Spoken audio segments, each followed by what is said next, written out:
Hello, beautiful people. Welcome back to Global Happenings Today TV.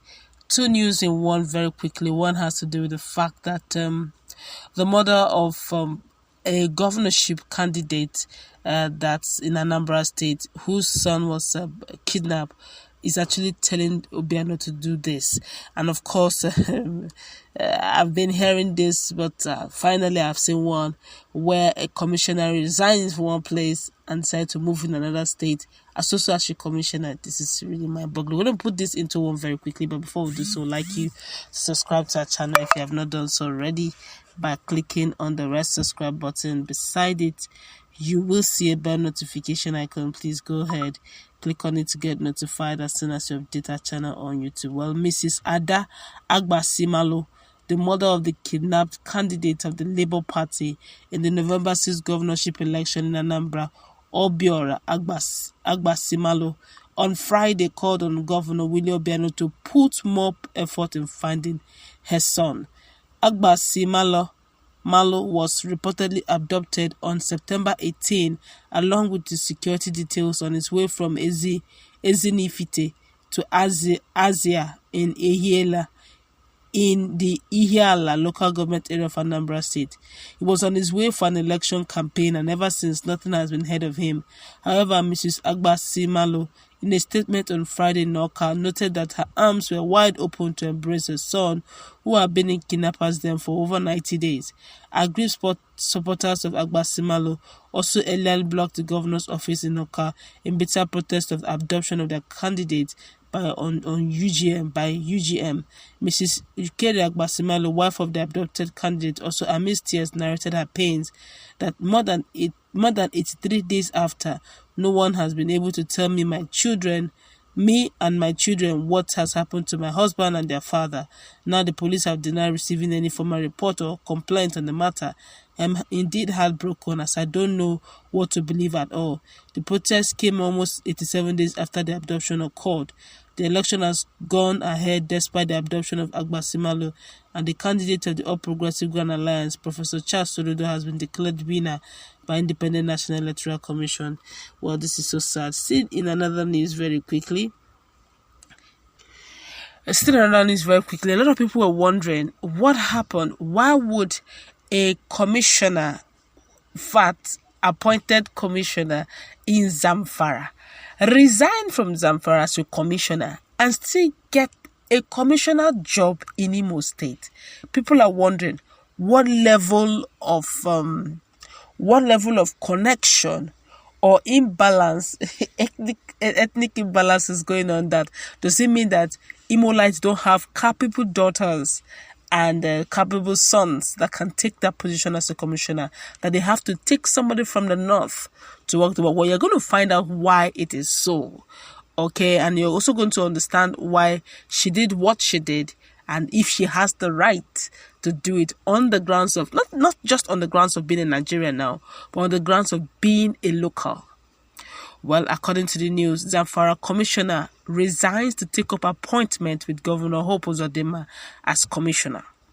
Rabbi Ibrahim Shinkafe, the Zamfara State Commissioner for Women and Children Affairs, has resigned her appointment to take up another commissionership appointment in Imo State. Mrs. Shinkafe is the daughter of Stephen Aruwanye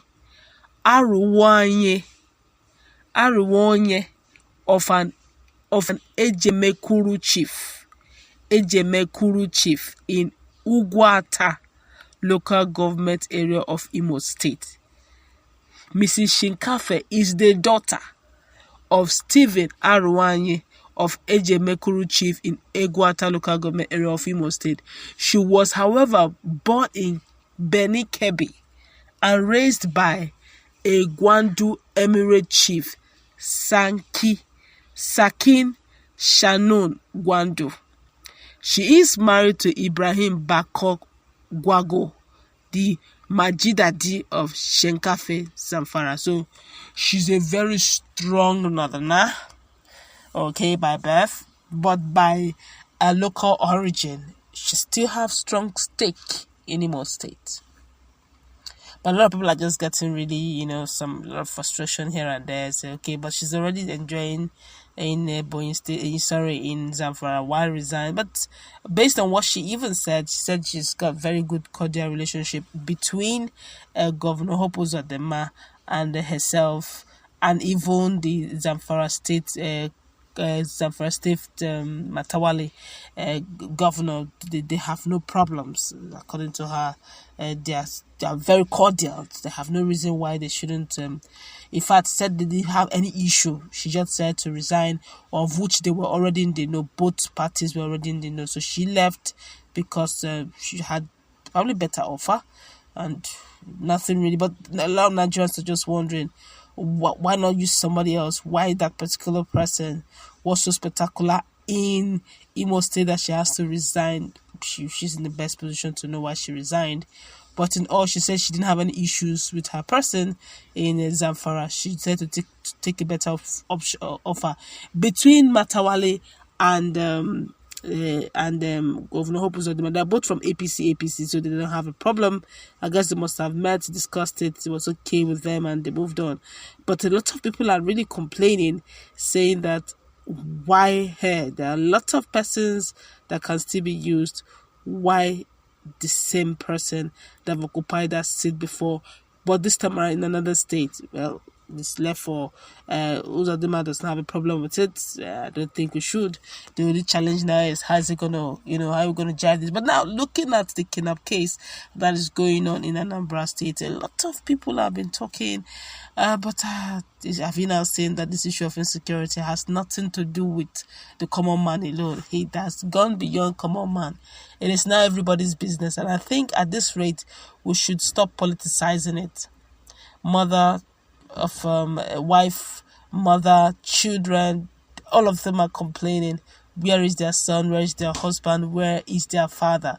But the question is, that's how it is with so many people who have gone down the drain. And that's why all hands need to be on deck. When I mean all hands, it's not something we should just fall back and say, well, it's an APC thing. Okay, well, it's another thing. Oh, okay, it does not concern me. After all, it doesn't take anything. That's one of the slogans we know those days, way back in the university days. They'll tell you, injustice to one is injustice to all. Aluta Kotuna, Victoria Sata. This is just for everyone. Don't fold your hands and say, because it has not gotten to you, it is not your business. Security is everybody's business, and everybody should be involved. If you see you hear your neighbor not feeling well, not comfortable, come on, don't fold your hands and say it has not gotten to me. It doesn't take anything for it to get to you. But if together we work hand in hand, we can actually keep insecurity at bay and actually discourage those who go into kidnapping as much as we can, even if as legislators are dragging their leg into the necessary laws. But we can actually make it happen. We can make Nigeria work again. It depends on you, Anna. That's where we're going to wrap it up. Let's meet in a